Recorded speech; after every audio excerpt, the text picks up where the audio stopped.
अगर कोई व्यक्ति चाहे तो इस दुनिया के अंदर कोई ऐसा काम ही नहीं है जो इम्पॉसिबल हो, बशर्ते आपके अंदर दृढ़ इच्छा शक्ति हो कि नहीं मुझे ये काम करना है, आई कैन डू इट, तो आप जरूर कर पाएंगे। जो चाबी का गुच्छा होता है उसकी आखिरी चाबी से भी ताला खुल जाता है। और शायद केमिस्ट्री के कुछ क्वेश्चंस ऐसे थे जो सिली मिस्टेक से गलत हो गए और उनके पीछे रहा मेरा ओवर कॉन्फिडेंस। हर असफलता व्यक्ति को सफलता की तरफ ले जाती है ना। अब जब जॉब करते हुए मुझे ये चीज अचीव हुई है तो उसके पीछे की क्या कहानी है वो मैं आपके साथ शेयर करना चाहूंगा। जय हिंद दोस्तों, मेरा नाम है हरिओम गौड़ और आज मैं आपके सामने एक सक्सेस स्टोरी लेकर आया हूं पंकज शर्मा की। पंकज शर्मा का अभी सिलेक्शन हुआ है एमपी पीजीटी फर्स्ट ग्रेड में, मतलब वो स्कूल लेक्चरर बन गए हैं। मैं आपको बता देता हूं, पंकज शर्मा ऑलरेडी जॉब में थे, मतलब जॉब करते थे प्राइवेट जॉब, और जॉब में लगभग 8 से 9 घंटे वो डेली बिजी रहते थे। अब आप अंदाजा लगाइए कि एक स्टूडेंट जो कि 8 से 9 घंटे डेली कंप्लीट बिजी रहता है, उसके बावजूद वो एक गवर्नमेंट एग्जाम को क्वालिफाई कर जाता है। तो इससे उन स्टूडेंट को बहुत बड़ी सीख मिलेगी जो ये कहते हैं कि हमें तो टाइम ही नहीं मिलता, हम दिन भर बिजी रहते, किस प्रकार से पढ़े, किस प्रकार से हमारा सिलेक्शन होगा। तो आपको बता देता हूं, पंकज शर्मा आपके लिए एक उदाहरण बनने वाले हैं, एक एग्जाम्पल बनने वाले हैं कि भाई अगर कोई व्यक्ति चाहे तो इस दुनिया के अंदर कोई ऐसा काम ही नहीं है जो इम्पॉसिबल हो, हर काम किया जा सकता है। आप अंदाजा लगाए 8 से 9 घंटे बिजी रहने के बाद भी एक गवर्नमेंट एग्जाम को क्वालिफाई करना कितनी बड़ी बात है, कितना बड़ा अचीवमेंट है। तो मैं आज आपसे मिलाने वाला हूं पंकज शर्मा को, वो अपनी पूरी की पूरी स्टोरी आपको बताएंगे कि किस प्रकार से उन्होंने अपना स्ट्रगल किया, स्ट्रगल के साथ साथ अपने जॉब के साथ साथ किस प्रकार से उन्होंने पढ़ाई करी। हालांकि मैं आपको बता देता हूं, वो बेसिकली टीचिंग करते थे, तो टीचिंग से भी उनको काफी ज्यादा इसमें हेल्प मिली सिलेक्शन में। लेकिन फिर भी मैं बताऊं, टीचिंग तो बहुत से स्टूडेंट करते हैं, हर टीचिंग करने वाला व्यक्ति क्वालिफाई नहीं कर पाता। बहुत से ऐसे रहते हैं वो जिंदगी भर पढ़ाते रहते हैं लेकिन फिर भी कोई भी एग्जाम क्रैक नहीं कर पाता। तो आज आपको एक बहुत बड़ी लर्निंग मिलने वाली है। तो जिन स्टूडेंट को गवर्नमेंट जॉब की तैयारी करनी, बेसिकली स्ट्रगल जॉब के साथ साथ, उनको तो इससे बेनिफिट होगा ही सही, साथ के साथ ही उन स्टूडेंट को भी इससे काफी ज्यादा बेनिफिट होगा जो पहली बार प्रिपरेशन करोगे। भाई आप अंदाजा लगाए, जब इतने ज्यादा बिजी होने के बाद एक गवर्नमेंट एग्जाम को क्रैक किया जा सकता है, तो जो स्टूडेंट कंप्लीट फ्री है वो क्या कर सकते हैं, वो इतिहास रख सकते हैं। तो मैं आमंत्रित करता हूं अब पंकज शर्मा जी को ताकि वो अपनी स्टोरी बताए। आइए पंकज जी। तो पंकज जी, सबसे पहले तो आप सबको आपको बहुत बहुत बधाई। बताइए आपको कैसा अनुभव हो रहा है, कैसा लग रहा है सिलेक्शन के बाद? सर मैं शब्दों में बयान नहीं कर पा रहा हूं। नहीं, जरूर आप शब्दों में बयां करिए, बताइए। सबसे पहले तो मैं थैंक्स कहना चाहूंगा एच गौड़ सर को, मुझे उनके मंच पर आमंत्रित करने के लिए। उसके बाद देखो क्या होता है ना बच्चों, जब आप कुछ अचीव कर लेते ना तो आपकी भावनाएं इतनी जोर होती है कि आप उन्हें शब्दों में बयान नहीं कर पाते हैं, और वो भी तब जब आप आशा की किरण खो चुके हो, जब आपको पास कुछ नहीं और आप बिल्कुल उम्मीद छोड़ चुके हो कि नहीं। लेकिन याद रखिएगा, जब आप सब कुछ छोड़ चुके हो उस समय एक पल होता है जो आपसे बिल्कुल थोड़ा सा दूर होता है, उसे आपको पकड़ने की जरूरत होती है। देखो, कहते हैं कि कई बार जो चाबी का गुच्छा होता है उसकी आखिरी चाबी से भी ताला खुल जाता है। आपको बता देता हूं, पंकज शर्मा की, पंकज जी की 2018 में ही जॉब लग जाती। जो इनसे मेरी बात हुई है उसके अकॉर्डिंग 2018 के जो एमपी पीजीटी की वैकेंसी थी उसमें इनका सिलेक्शन मात्र 0.24 मार्क्स से रहा है। और ये भी इनकी एक छोटी सी गलती हुई थी। वो गलती क्या हुई थी उसके बारे में भी अपन पंकज जी से बात करेंगे ताकि आपको पता चले भाई कि एक छोटी छोटी गलतियां भी कई बार भारी पड़ जाती है, अपने सिलेक्शन को रोक देती है। तो पंकज जी, सबसे पहले तो आप अपना एक छोटा सा इंट्रोडक्शन स्टूडेंट को दे दीजिए, उसके बाद फिर ढेर सारे क्वेश्चन आज आपसे पूछने हैं ताकि हर स्टूडेंट आपसे आज बहुत कुछ सीख कर जाए। नमस्कार साथियों, मेरा नाम पंकज कुमार शर्मा है। मैं बेसिकली कोटा से बिलोंग करता हूं और प्राइवेट सेक्टर में टीचिंग का जॉब करता हूं, केमिस्ट्री ही पढ़ाता हूं। लेकिन केमिस्ट्री पढ़ा तो मुझे काफ़ी टाइम हो गया, लेकिन कई बार क्या होता है ना कि हम लोग जॉब के कारण समय नहीं निकाल पाते हैं सर। सही बात है।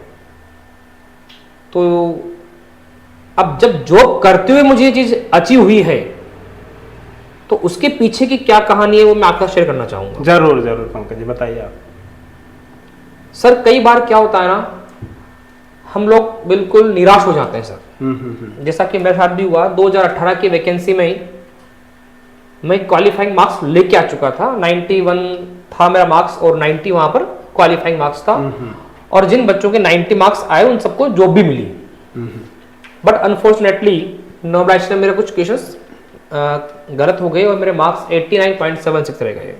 तो 0.24 से मैं रह गया, 0.24 मार्क्स 0.24 से मैं रह गया। अच्छा पंकज जी, ये बात तो आपने एकदम सही कही कि आपका सिलेक्शन मात्र 0.24 मार्क्स है। इसका मतलब ये भी फिक्स हो गया कि आपका आप बॉर्डर लाइन पे थे उस समय, बिल्कुल सर। ताकि थोड़े से भी मार्क्स कम हुए और आपका सिलेक्शन रुक गया। सर आपने कहीं ना कहीं कुछ गलतियां तो ऐसी करी होगी कि आप बॉर्डर पे रहे। अगर आप बॉर्डर से सपोज करो कि बॉर्डर लाइन से 10 नंबर 15 नंबर ऊपर होते तो नॉर्मलाइजेशन में भी इतने नंबर कम कभी नहीं होते और आपका सिलेक्शन नहीं रुकता। तो आपने ऐसी कौन सी गलतियां करी कि आप उस समय 2018 के अंदर बॉर्डर लाइन पे रह गए और आपको लगता है अगर बाकी स्टूडेंट उन गलतियों को ना करे तो उनका सिलेक्शन 100% हो? आप बताइए थोड़ा सा, ताकि सभी स्टूडेंट को लर्निंग मिले, सीख मिले कि ऐसी गलतियां वो ना करे। देखिए बच्चों, हर व्यक्ति के अंदर कुछ खूबी भी होती है, कुछ उसकी पॉजिटिव बातें होती है और कुछ नेगेटिव भी होती है। जैसा कि मेरा पॉजिटिव था कि मेरा केमिस्ट्री पे कमांड था, मुझे था विश्वास था कि हाँ मैं कर लूंगा। और दूसरी चीज जो थी, जैसे कि हमारा जीके वाला पार्ट, उस पर मेरा कमांड बिल्कुल नहीं था। मैं सिर्फ और सिर्फ केमिस्ट्री के बेसिस पर एग्जाम देने गया और मैंने उसको क्वालिफाई भी किया। बट शायद केमिस्ट्री के कुछ क्वेश्चंस ऐसे थे जो सिली मिस्टेक से गलत हो गए और उनके पीछे रहा मेरा ओवर कॉन्फिडेंस। अब गलती कहां हुई? गलती सर ये हो गई कि कई बार हम लोग क्या करते हैं कि जल्दबाजी में क्वेश्चंस को पूरा पढ़ते ही नहीं है, बिना पढ़े उसका आकलन कर लिया हमने, कहा इसका ये आंसर आएगा। फिर छोटी छोटी गलतियों करते हुए कुछ ऐसे क्वेश्चंस मिस कर गए। एक एग्जांपल से समझा सकते हैं, जैसे ये एक क्वेश्चन है उसमें आपने गलती करी है, ताकि स्टूडेंट को समझ में आए कि किस तरह की गलतियां। बिल्कुल सर, मैं शेयर करना चाहूंगा आपके साथ में। ताऊ उम्र उस क्वेश्चन को नहीं भूल सकता सर मैं। सही बात है। शायद अब भूलने की कोशिश करूंगा बट नहीं भूल पाऊंगा। एक क्वेश्चन आया था सर हमारे 2018 की वैकेंसी में कि ऑक्टा टेट्राइन में कितने सिग्मा एंड कितने पाई बॉन्ड है। सही बात है। और मेरा मानना है इस क्वेश्चन को शायद कोई भी बच्चा गलत नहीं करके आया होगा मेरे अलावा। ये बात वो शख्स बोल रहा है जो ऑलरेडी पढ़ाता है। अब बच्चों पता है वहां गलती क्या हुई मुझसे? क्योंकि गलती ये हुई कि मैंने उस क्वेश्चन को लिखा कुछ और था और मैं पढ़ कुछ और रहा हूं। मेरा अपने माइंड पर कंट्रोल नहीं था। आंखें कुछ और कह रही है, दिमाग कुछ और बोल रहा है।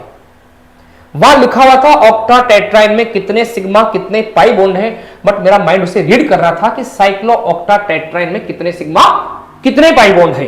और ऐसा इसलिए हुआ कि एग्जाम की प्रिपरेशन के दौरान मैंने इस क्वेश्चन को पढ़ा था कि साइक्लो ऑक्टा टेट्राइन मेरे कहीं ना कहीं आया था, तो मैंने उसको बहुत अच्छे से पढ़ रखा था कि यार ये एक नॉन एरोमेटिक कंपाउंड होता है।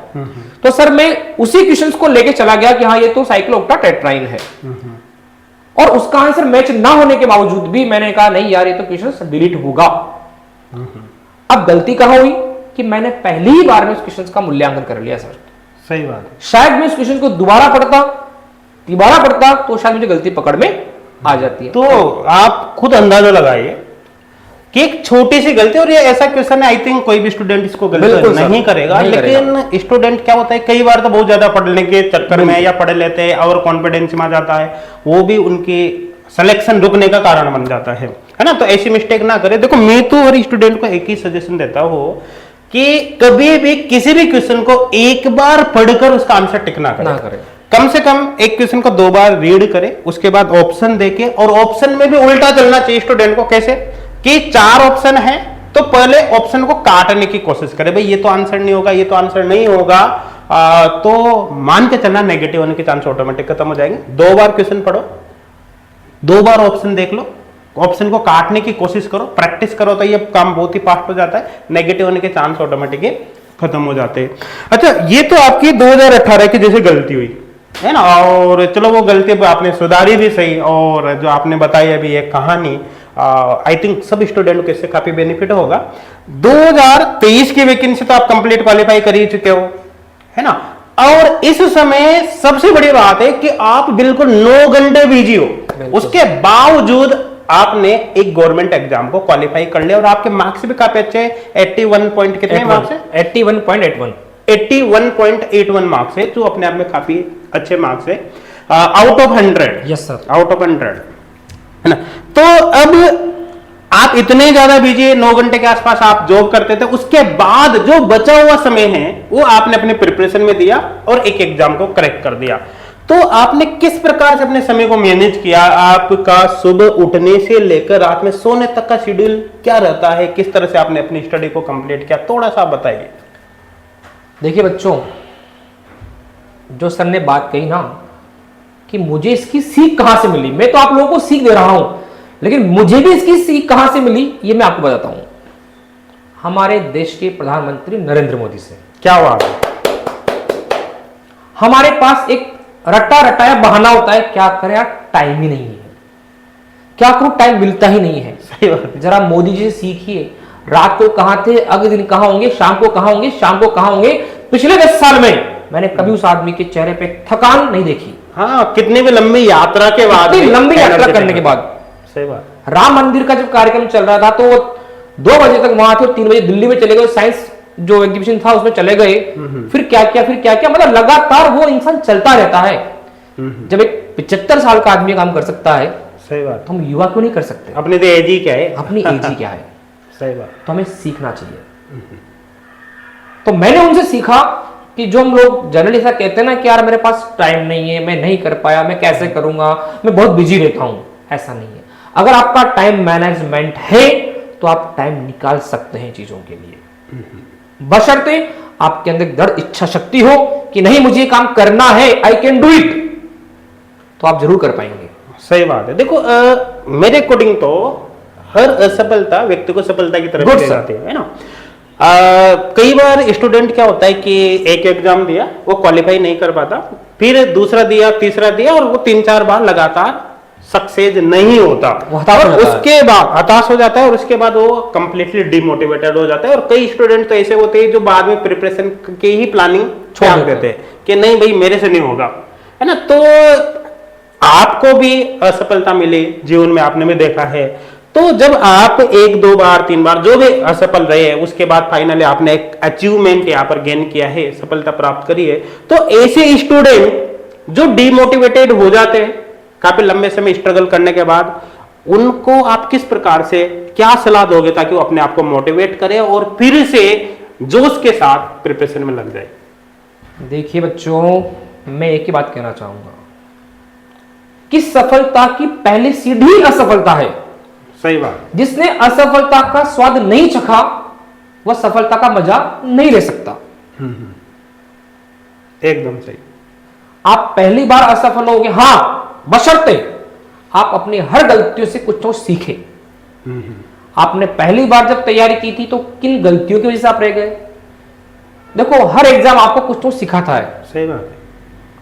पहली बार चले गए, पेपर को ऐसे ही लिया। अच्छा, आजकल क्या होता है, मैं ये बात उन लोगों के लिए कहना चाह रहा हूं जो अभी रनिंग में है, जिनके जब 24 से स्टार्ट हुई है, मतलब जो बच्चे भी तैयारी करना स्टार्ट किया है, उन लोगों के लिए बोल रहा हूं, क्योंकि वो गलती मैंने भी की है। देखो, कई बार क्या होता है, बच्चा सोचता अभी तुम्हारे पास बहुत टाइम है, अचीव करने के लिए बहुत टाइम है, गवर्नमेंट ने 40 साल की एज फिक्स कर दी, तो यार जो भी हम 24 साल के 16 साल में अचीव कर लेंगे। नहीं बच्चों, नहीं कर पाओगे अगर आप में इच्छा शक्ति नहीं है तो मैं ये कहना चाहूंगा यहाँ पर कि सर जो यंग एज में है वो बच्चे अपनी प्रिपरेशन कंटिन्यू रखें।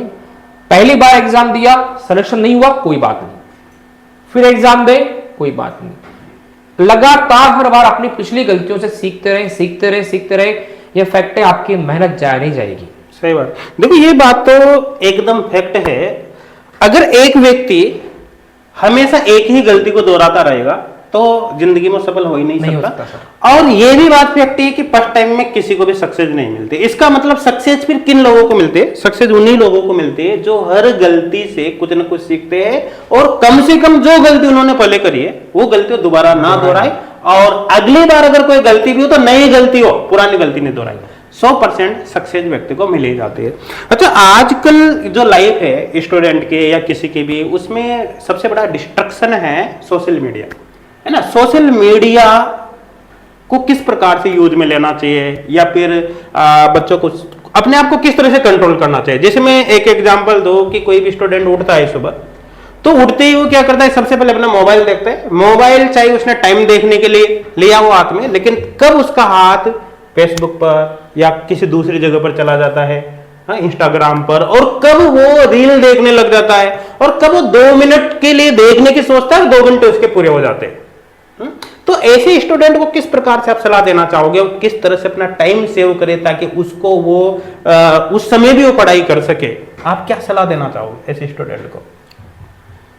देखिए, बहुत ही गंभीर चर्चा का विषय सर ये।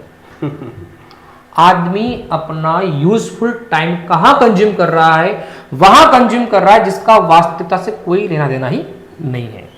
बच्चा आजकल लाइक, कमेंट, सब्सक्राइब, इन 3 शब्द में उलझ के रह गया है। रील देखेगा, एक देखी, फिर दूसरी देखेगा, फिर दूसरी देखी, तीसरी देखेगा, तो वह मैक्सिमम टाइम कहां खर्च कर रहा है? सोशल मीडिया पे। देखो बच्चों, मैं ये नहीं कहता कि टेक्नोलॉजी गलत चीज है, लेकिन हर चीज के पॉजिटिव और नेगेटिव इफेक्ट दोनों होते हैं। अगर आप टेक्नोलॉजी का इस्तेमाल करना चाहते हैं तो बहुत अच्छी बात है, आपके पास यूट्यूब है, बहुत सी चीजें हैं जहां आपको अपने क्वेश्चंस के आंसर मिलेंगे। सही बात है। हाँ, ये बात फैक्ट है। देखो, किसी भी चीज का यूज कैसे करते हैं वो अपने ऊपर डिपेंड करता है ना। अगर आपने उसका सही इस्तेमाल किया है तो आपके लिए फायदेमंद है। देखो, एक बात मैं एक अपनी तरफ से ऐड करना चाहूंगा यहाँ पर। देखो, कोई भी काम अगर आप कर रहे हो तो एक चीज आप सोच लो कि जो आज आप प्रेजेंट टाइम पे कर रहे हो, क्या वो आपका गोल अचीव करने में हेल्पफुल है? अगर जो कुछ भी आज आप करते हो उससे आपका गोल अचीव होता है, या आपका गोल अचीव करने में आपको हेल्प मिलती है, तो आप सही कर रहे हो, अदरवाइज आप सारा टाइम वेस्ट कर रहे हो। ये सीधी सीधी बात है। आप देख लो, आपने कोई रील देखी, क्या उसको देखने से आपका गोल अचीव होगा? होता है तो आप सही देख रहे हो, लेकिन मुझे नहीं लगता होगा। लेकिन आप उसी समय कोई ऐसी चीज देख रहे हो, जैसे कोई लेक्चर देख लिया, कोई मोटिवेशनल आपने सुन लिया कुछ भी, तो हो सकता है वो आपका गोल अचीव करने में हेल्प मिले, तो वो चीजें फिर सही है। तो वो डिपेंड करता है आप जो भी समय यूज में लेते हो सोशल मीडिया पर, वो कैसा लेते हो। अच्छा पंकज, यहाँ पर एक बात बताइए कि कोई भी स्टूडेंट जब एग्जाम हॉल में जाता है, पेपर देने के लिए जाता है, तो उसके दिमाग में एक फोबिया बैठ जाता है, डर सा बैठ जाता है, और कई स्टूडेंट तो इस सिचुएशन को बड़ी मुश्किल से हैंडल कर पाते हैं, और कई तो इतना डर होता है कि वो पेपर पे ढंग से अटेम्प्ट नहीं कर पाते। तो जाहिर सी बात है, ये फोबिया आपके अंदर भी थोड़ा बहुत आया ही होगा। तो आपने अपने आप को किस तरह से वहां पर मैनेज किया है, किस तरह से उसको हैंडल किया है, थोड़ा सा बताइए स्टूडेंट को इसके बारे में। देखो, हमें सफलता मिलेगी, इसमें बहुत बड़ा रोल होता है उस एग्जाम हॉल में वो जो हमें टाइम मिला है ना, उसको यूटिलाइज करने का, और उस समय अपने आप पर सेल्फ कंट्रोल का। एग्जाम फोबिया सर लगभग सबको होता है, मैं मानता हूं जिसको, किसी को थोड़ा सा कम होता है, किसी को ज्यादा होता है। मुझे भी थोड़ा एग्जाम फोबिया था, बट मैं थोड़ा निश्चित इसलिए था कि यार पेपर सब्जेक्ट का है, तो कहीं ना कहीं हमारे लिए प्लस पॉइंट बन जाता है वो। सही बात है। तो मैंने उस चीज को पॉजिटिव वे में लेते हुए कि नहीं यार कर देंगे। अच्छा, एक बात और, कई बार क्या होता है सर, बच्चा एग्जाम के पहले बहुत कुछ पढ़ने की कोशिश करता है, बहुत कुछ। तो मैं ये कहना चाहूंगा, बहुत कुछ नहीं पढ़ना है उस समय। हाँ, हमने जो भी किया उसे बेटर करना है वहां पर, तो एक पॉजिटिव सोच लेते हुए हम लोग एग्जाम हॉल में एंटर करें। सही है। दूसरी बात, हम लोग हमारे माइंड में जो अदर जो एक्स्ट्रा चीजें आ रही है कि यार नहीं होगा तो क्या होगा, मैं कैसे कर पाऊंगा, इन चीजों से थोड़ा दूर रहे, ज्यादा बेटर है सर। और अगर आपको एग्जाम फोबिया दूर करना है ना, तो उसका सबसे बेटर ऑप्शन है कि आप जितनी ज्यादा हो सकती है डीपीपी सोल्व करें, और उन डीपीपीज को एग्जाम के हिसाब से लें, और टाइम मैनेजमेंट बनाएं सर। सही बात। देखो, ये बात फैक्ट है कि जो स्टूडेंट पहले करता है एग्जाम से पहले, जैसे मान लो कि वो क्वेश्चन प्रैक्टिस कर रहा है, चाहे वो बुक से करे या जैसे अपना कोर्स ही है, जैसे आपने खुद ने यूज किया है एमपीपीजीटी का, तो उसमें आपने देखा होगा असाइनमेंट शीट भी है हर चैप्टर की, है ना। तो जो स्टूडेंट ऑलरेडी जुड़े हुए हैं वो उन असाइनमेंट शीट को सोल्व करते हैं, ठीक है। और बहुत से स्टूडेंट ऐसे जो सेल्फ स्टडी करते हैं तो वो बुक वगैरह से प्रैक्टिस करते होंगे। तो अगर स्टूडेंट बिल्कुल वैसी प्रैक्टिस करे जैसे कि उसको एग्जाम देना है, तो जाहिर सी बात है उसका एग्जाम अच्छा ही होगा। मतलब सीधी सीधी बात यह है कि प्रैक्टिस भी उसको ठीक उसी तरह से करनी चाहिए जैसा कि उसका एग्जाम ही हो रहा है। बिल्कुल सर। अच्छा, जो वहां पर समय था 2 घंटे का, जो भी एग्जाम समय था, उस समय में आपने अपने आप को किस तरह से मैनेज किया? क्या आपकी वहां पर स्ट्रेटेजी रही, प्लानिंग रही? 2 घंटे के पीरियड में आपने कैसे पेपर को सोल्व किया? थोड़ा सा आप बताइए ताकि बाकी स्टूडेंट को इसकी हेल्प मिल सके।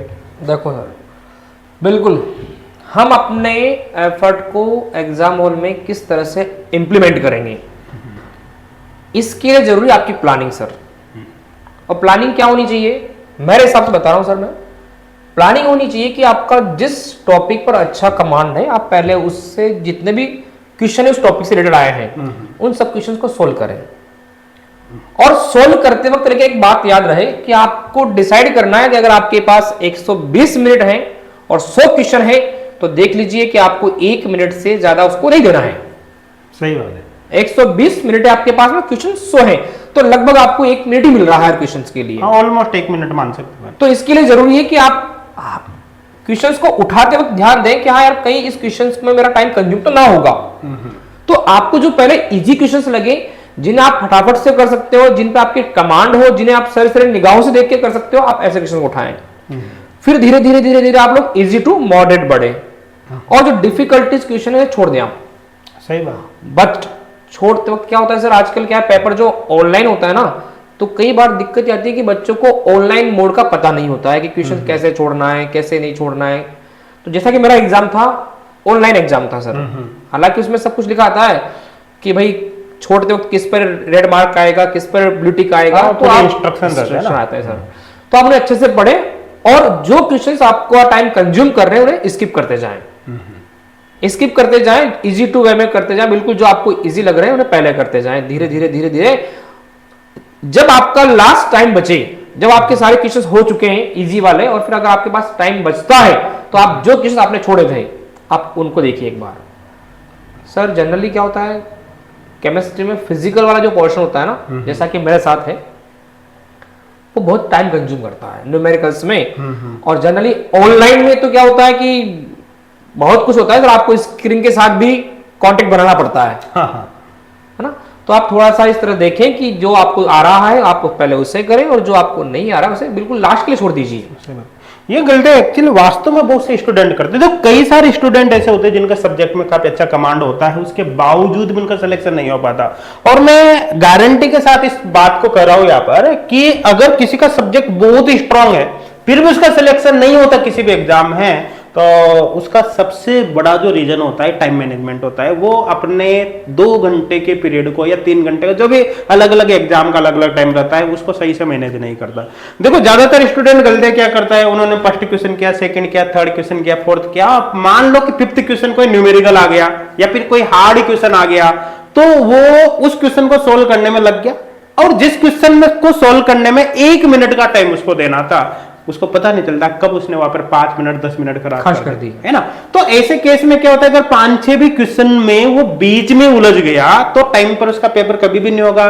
कई क्वेश्चन ऐसे होंगे जो पीछे की तरफ बिल्कुल इजी क्वेश्चन है लेकिन उनको कंप्लीट ही नहीं कर पाता, है ना। लेकिन इसी को अगर वो रिवर्स कर दे, जैसा कि अभी पंकज जी ने बताया है कि पहले राउंड के अंदर इजी क्वेश्चन को सोल्व कर लो, अगर कोई भी हार्ड क्वेश्चन है आपको लगता है कि इसको अटेम्प्ट किया जा सकता है तो उसको केवल मार्क कर दिया और उसको आप सेकंड राउंड में लो, तो ऐसी गलतियां तो फिर जिंदगी में भी नहीं होगी। मतलब आपका सिलेक्शन 100% होगा अगर आपका अच्छी तरह से सब्जेक्ट में कमांड है। तो पंकज जी आपने बहुत अच्छी अच्छी बातें यहाँ पर बताई है ना। थोड़ा सा आप ये बात जरूर बता दीजिए, जैसे अपना अभी कोर्स ही है अपना MPPGD का, तो जिसके अंदर आपको पता है वीडियो लेक्चर अपन ने दे रखे हैं, असाइनमेंट शीट भी दे रखी है और उसके अंदर ऑनलाइन टेस्ट भी दे रखा है, नोट्स वगैरह भी दे रखे हैं। आप स्टूडेंट को क्या सलाह देना चाहोगे कि जो कंटेंट अपन प्रोवाइड कर रहे हैं वो कंटेंट पूरी तरह से सफिशिएंट है क्या? उसके अलावा स्टूडेंट को और कोई बुक पढ़ने की आवश्यकता है या फिर उस कंटेंट से उसका पूरा काम हो जाएगा? आपको क्या लगता है? देखिए सर, आजकल बच्चा क्या होता है सर, बहुत कुछ पाने के चक्कर में यहां से वहां उठाया, मैटर को वहां से उठाया, वहां से उठाया, वहां से उठाया।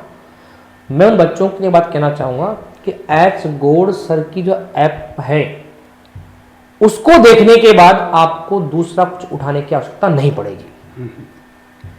हर चीज मिलेगी आपको, यहाँ पर असाइनमेंट्स मिलेंगे, डीपीपी मिलेगी, डाउट सॉल्विंग की भी फैसिलिटी मिलेगी। और सबसे पहली बात, जो सर का पढ़ाने का जो तरीका है ना, मुझे नहीं लगता कि उसको पढ़ने के बाद आपको कुछ डाउट रह जाएगा, क्योंकि बिल्कुल सर ग्राउंड से उठाते हैं क्वेश्चंस को। देखो क्या होता है ना कि केमिस्ट्री का सब्जेक्ट है ना, अगर किसी का बेसिक क्लियर नहीं है ना तो फिर उसे केमिस्ट्री बहुत डिफिकल्ट लग जाती है सर, सही बात, पढ़ नहीं पाता है। क्योंकि हम भी पढ़ाते हैं, तो जैसा कि मैंने बताया मैं भी टीचिंग में हूं खुद। तो आपकी जो ऐप है, उस ऐप की सबसे अच्छी बात यह कि आपने उस ऐप को इस तरह से डिजाइन किया है कि वो हर बच्चे के लिए है। आपने जो कंटेंट प्रोवाइड किया ये उस बच्चे के लिए भी जहां जिसको केमिस्ट्री छोड़े काफी टाइम हो गया। देखो जो टच में है वो तो पढ़ सकता है, वो तो कहीं से ही पढ़ सकता है, बट आपने सब बच्चों को ध्यान में रखते हुए कंटेंट तैयार किया है और कंटेंट में बिल्कुल बेसिक टू एडवांस की तरफ चले आप। तो मुझे सबसे अच्छी बात ये लगी आपकी ऐप की कि जो चीजें शायद हमारे पढ़ते वक्त हमसे स्किप हो गई थी हो जाती है, वो चीजें मुझे आपके ऐप से सीखने को मिली सर। तो जिन वो बच्चे जो केमिस्ट्री से दूर हो चुके हैं, मैं कहूंगा उनको सलाह देना चाहूंगा कि आप एडवांस तैयारी करना चाहते हैं, इजी टू एडवांस के बढ़ना चाहते हैं, आप एच गोड के सर की जो ऐप है उसको देखें, जरूर देखें। अच्छा पंकज जी, चलो बहुत अच्छी बात है। आप एक बार बताइए कि जैसे दो तरह के स्टूडेंट हाँ। है ना। एक स्टूडेंट तो वो है जो जॉब के साथ प्रिपरेशन करे, जैसे इसका सबसे बड़ा उदाहरण तो आप हो, जो इतने ज्यादा बिजी होते हुए भी जिन्होंने एक एग्जाम को क्वालिफाई किया, अपने आप में देखो बहुत बड़ा अचीवमेंट है। जिस व्यक्ति को टाइम नहीं मिल रहा, 9 घंटे करीबन ऑलरेडी बिजी है, और फिर भी बचे हुए समय में अपने आप अपना टाइम निकाल कर स्टडी करके एक एग्जाम को क्वालिफाई कर लिया, तो आप बहुत अच्छे उदाहरण हो ऐसे स्टूडेंट के लिए जो बार बार कहते हैं कि मेरे पास समय नहीं है। तो एक तो स्टूडेंट वो है जो जॉब के साथ अपनी प्रिपरेशन कर रहा है, एक स्टूडेंट वो है जो प्रेशर है, पहली बार एग्जाम देगा, कोई जॉब नहीं कर रहा। दोनों तरह के स्टूडेंट को आप क्या सलाह दोगे? जॉब वाले स्टूडेंट को क्या सलाह देना चाहते हो, और जो प्रेशर है उसको क्या सलाह देना चाहते हो? बिल्कुल सर, पहले मैं उन लोगों के लिए बात करना चाहूंगा जो ऑलरेडी किसी न किसी सेक्टर में जॉब कर रहे हैं। देखो जाहिर सी बात है, वो जॉब कर रहे हैं तो टाइम का इश्यू रहता है, पर आपके पास जो भी टाइम है उस टाइम को कैसे यूटिलाइज करना है, उस टाइम में कौन आपकी हेल्प करेगा। देखो सोशल मीडिया और ऑनलाइन ऐप का यही फायदा है कि आपको कहीं नहीं जाना है, चीज आपके पास चल के आ रही है। तो अगर आप बिस्तर पे भी लेटे हैं, आपको लगता है नींद नहीं आ रही है, आप फोन चला रहे हैं, आप फेसबुक चला रहे हैं, तो क्यों ना आप फेसबुक चलाने के बजाय उस टाइम पर आप सर की ऐप चलाइए ना। किसने रोका है? फोन चलाओ, लेकिन फोन पे ऐप चलाओ। तो आपको जो भी टाइम मिल पा रहा है, घंटे 2 घंटे, देखो जाहिर सी बात है आपके साथ टाइमिंग का तो इश्यू रहेगा कि हम लोग जॉब में है तो, बट फिर भी अगर आपको लास्ट के 2 घंटे मिल जाते हैं सोने के पहले के, तो आप अच्छा एक और चीज में जोड़ना चाहूंगा मैं, जैसा कि मैंने खुद ने फील किया है सर, जब हम लोग एक तो मॉर्निंग में पढ़ते हैं तो वो हमें याद रहता है, और एक हम लोग जो सोने से पहले पढ़ते हैं वो हमें याद रहता है, क्योंकि हमारी मेमोरी क्या करती है, तो चीजों को रिकॉल करती है। तो बहुत अच्छी बात है अगर आपके पास लास्ट के 2 घंटे मिल रहे हैं आपको सोने से पहले के, तो आप उनमें ऐप को पढ़िए। और आपको सबसे बड़ी बात मैंने कहा ना कि ज्यादा कुछ नहीं है, आपको केवल फोन चलाना है और फोन में आपकी ऐप को चलाना है। तो उससे क्या होगा कि आपका टाइम कंज्यूम भी नहीं होगा, और जो आपका टाइम मिला आपको उस टाइम में आप लोग बहुत कुछ सीखने को मिल जाएगा थोड़ा बहुत आपको। सही बात है पंकज जी ने देखो बहुत अच्छी बात बताई यहाँ पर। मॉर्निंग का जो कुछ अपन लर्न करते हैं मॉर्निंग में बहुत अच्छे से याद रहता है। और देखो मैं तो ये कहूंगा कि आप पूरे दिन का जो शेड्यूल है ना वो सुबह फिक्स कर लो, या तो सुबह उठते ही सबसे पहले क्या काम करो, आप फिक्स करो भाई आज के दिन मुझे ये चैप्टर पढ़ना है, इस चीज का रिवीजन करना है, इस टॉपिक के क्वेश्चन प्रैक्टिस करने हैं, इसके ऑनलाइन टेस्ट अटेम्प्ट करने हैं, जो भी है ना। और इससे भी ज्यादा बेस्ट कब रहेगा, अगर ये जो प्लानिंग सुबह आप करना चाहते हैं, ज्यादातर बच्चे तो प्लानिंग करते ही नहीं, विदाउट प्लानिंग वो स्टडी करते हैं। जो प्लानिंग आप लोग सुबह कर रहे हो ना, सुबह की जगह भी उसको रात में अगर सोने से पहले आपने कर लिया, तो सोशल मीडिया से डिस्ट्रक्शन तो आपका ऑटोमेटिक 100% कम हो जाएगा। क्यों होगा? क्योंकि रात में आपने सोच लिया कि सुबह उठते ही मेरी ये शेड्यूल स्टार्ट होने वाला है, इस तरह से मैं लर्न करूंगा, पढ़ाई करूंगा। तो देखो मैं यही कहना चाहूंगा कि आप रात में सोने से पहले दूसरा डे पूरा का पूरा प्लान कर लो, आपकी सारी प्रॉब्लम ऑटोमेटिक खत्म हो जाएगी। क्योंकि उस कंडीशन में फिर आपको मोबाइल इसलिए याद नहीं आएगा क्योंकि आपको सोशल मीडिया देखना है, बल्कि इसलिए याद आएगा क्योंकि आपको पढ़ाई करनी है। ये बहुत बड़ा डिफरेंस यहाँ पर आपको देखने को मिलेगा।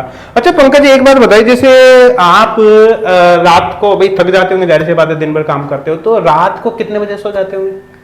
सर वैसे रात को मोस्टली 11 बजे तक। 11 बजे करीब है ना? अच्छा, और सुबह मॉर्निंग में कितने बजे उठते होंगे आप? सर मॉर्निंग तो फिक्स है सर, क्योंकि क्लास रहती है अर्ली मॉर्निंग, तो 5 बजे उठे 5 बजे उठते हैं ना, तो मतलब 11 बजे सोते हो और 5 बजे उठते हो, मतलब पिक से आपका 6 घंटे सर। और आई थिंक मैं मान के चल रहा हूँ कि दिन में आप नहीं सोते होंगे क्योंकि टाइम नहीं मिलता होगा ना। अच्छा, जब 5 बजे अचानक आपकी आंख खुली बिस्तर से, तो सबसे पहला ख्याल आपके दिमाग में क्या आता है? देखो सर, हम लोग जॉब में तो जाहिर सी बात है थोड़ा सा टेंशन रहता है, प्राइवेट सेक्टर है, तो 5 बजे उठना है, उठ के हमारा फिक्स है डेली वर्क करना है, फटाफट उठे, आलस नहीं करने हैं, है ना? बिल्कुल आलस तो छोड़ना ही है सर। अच्छा, आप उठे, आंख आपकी खुली 5 बजे एग्जैक्ट है ना, और तो आप कुछ समय 15-20 मिनट आधे घंटे बिस्तर में बैठे रहते हो या फिर उठ के अपने काम में लग जाते हो? नहीं नहीं सर, देखो क्या होता है ना, ये जो 15 मिनट वाली जो आदत है ना, ये छोटे बच्चों में होती है सर। हम मैच्योर हैं अगर, तो हमें इन चीजों को अवॉइड करना होगा। सही बात। अवॉइड करना, बिल्कुल छोटा बच्चा होता है नहीं 10 मिनट और 15 मिनट और 20 मिनट और, हम नहीं, क्योंकि हमारा तो शेड्यूल फिक्स है। अच्छा, आप पता है मैक्सिमम स्टूडेंट की आदत होती है जैसे सुबह उठे है ना, पता है वो आधा घंटा छोड़ो 1 घंटे तक तो वो उठ गए लेकिन बिस्तर से बाहर नहीं निकले, है ना। मतलब अगर आप उनके डेली टाइम को मंथली में और मंथली को ईयर में कन्वर्ट कर दो ना, तो आपको पता चलेगा जिंदगी का बहुत बड़ा पार्ट वो सुबह उठते बिस्तर में ही खत्म कर देते, है ना। अगर वो उस टाइम को भी सेव कर ले और उसका सदुपयोग कर ले ना, सफलता उसमें भी उनको काफी अच्छे से मिल जाएगी। ये बात फैक्ट है।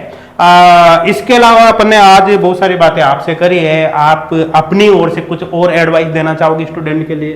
बिल्कुल सर, देखो जो बच्चे तैयारी करना चाहते हैं, कुछ गेन करना चाहते हैं, अभी रिसेंटली एमएससी करके निपटे, मैं बात कर रहा हूँ चलिए फर्स्ट ग्रेड बच्चों के लिए। देखो आजकल क्या है बच्चों, अब वो टाइम चला गया कि हम लोग पहले एमएससी करेंगे, फिर उसके बाद 1-2 साल थोड़ा सा रेस्ट करेंगे और फिर तैयारी करेंगे। इतने टाइम में बहुत बच्चे आपसे आगे जा चुके होंगे। सही बात है, एकदम ठीक। तो आपको अगर अपना फ्यूचर सेव करना है, अच्छे से सेव करना है ना, तो आपको क्या करना होगा, प्लानिंग बनानी होगी सर। और प्लानिंग कैसे करनी होगी? प्लानिंग के लिए आपको क्या करना होगा कि आप जब अपने स्टडी टाइम पर ही, जैसे आप रनिंग में एमएससी कर रहे हैं, तो आप उसी समय आप किसी भी ऐप को, मैं सजेस्ट करूंगा एक्सेल की ऐप को, आप उसी समय खरीदिए, ताकि आपकी जो 2 साल बीएड के हैं ना, तब तक आपको वो डाउट्स जो रह चुके हैं आपकी पढ़ाई के दौरान वो खत्म हो जाए। क्योंकि क्या होता है सर, पहले आप एमएससी करेंगे, फिर बीएड करेंगे, और जब आप पढ़ने बैठेंगे ना, तो आपको पता चलेगा कि हमारी बहुत सी चीज छूट चुकी है। हाँ, टाइम पीरियड काफी निकल जाता है उसमें, काफी निकल चुका होता है ना। तो आपकी जो ऐप है वो हमारे हेल्प काम कर देती है इस तरह से। तो जो बच्चे बिल्कुल फ्रेश हैं और जो तैयारी कर रहे हैं, वो अपना टाइम टेबल बनाएं। देखो गवर्नमेंट कब एक वैकेंसी निकालेगी किसी को पता नहीं है। जैसे कि अभी भी राजस्थान के अंदर भी फर्स्ट ग्रेड की वैकेंसी आने के चांसेस हैं, बहुत ज्यादा चांसेस हैं। और बट देखो कई बार हम लोग कहते हैं कि सीट्स नहीं है, लेकिन हमें तो एक सीट से मतलब है ना।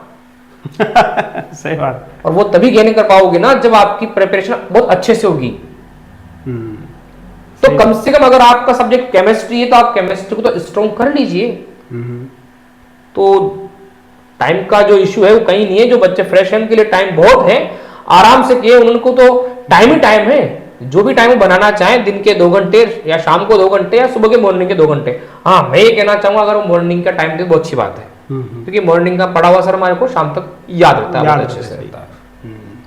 सही है पंकज जी, आपसे मिलकर बहुत अच्छा लगा, और आपने इतना सारा समय आज एच गुड क्लासेज के लिए निकाला, उसके लिए आपको बहुत बहुत धन्यवाद। और देखो बच्चों, में आपसे एक बात बता देता हूँ, एच गुड क्लासेज एक ऐसा प्लेटफॉर्म है जो देखो पेड ऑनलाइन कोर्स तो होता है और वो होना भी चाहिए, क्योंकि सिस्टम को रन करने का भी खर्चा होता है, लेकिन बहुत से स्टूडेंट ऐसे होते हैं जो पेड कोर्सेज अफोर्ड नहीं कर पाते। हालांकि हमारे कोर्स की प्राइस तो हमने काफी कम रखी है, आपको तो बिल्कुल, पता है ही बिल्कुल सही। लेकिन बहुत से स्टूडेंट ऐसे होते हैं जो उतनी प्राइस में अफोर्ड नहीं कर पाते जितनी हमने रखी, बहुत कम प्राइस है।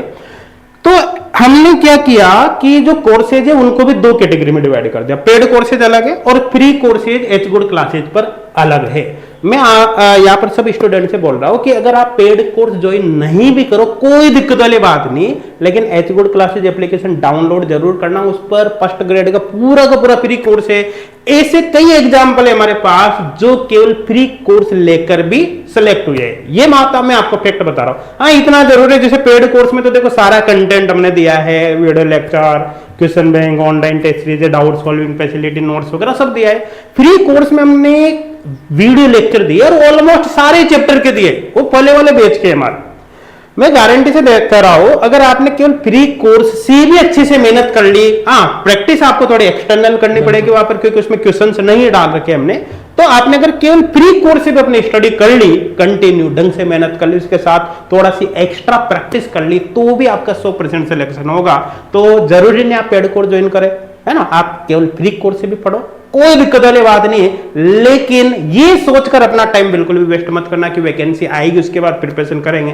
प्रिपरेशन भाई आपको आज इसी समय से स्टार्ट करनी, जो भी आपका टारगेटेड एग्जाम है। अगर आपने अपना टारगेट सेट कर लिया कि ये मेरा टारगेटेड एग्जाम है, उसकी प्रिपरेशन आपने शुरू कर दी अभी से, तो यकीन माने आप कई सारे ऐसे स्टूडेंट से आगे निकल जाएंगे जो वैकेंसी आने के बाद अपनी प्रिपरेशन को स्टार्ट करेंगे। तो आई थिंक ये जो पूरा इंटरव्यू है मेरे हिसाब से आप सबको इसका काफी बेनिफिट होगा, और एक प्रॉपर गाइडेंस जो आज पंकज जी ने बताई है आप सबको, उसका आपको काफी ज्यादा बेनिफिट होगा। फिर भी आप अपने जो भी विचार है कमेंट सेक्शन में हमको जरूर बताइए, ताकि उनसे हम कुछ और सीखे और पंकज जी की तरह ही आगे आने वाले समय में किसी और ऐसी सक्सेस के आपके सामने स्टोरी को हम शेयर करें। Thank you. नमस्कार साथियों।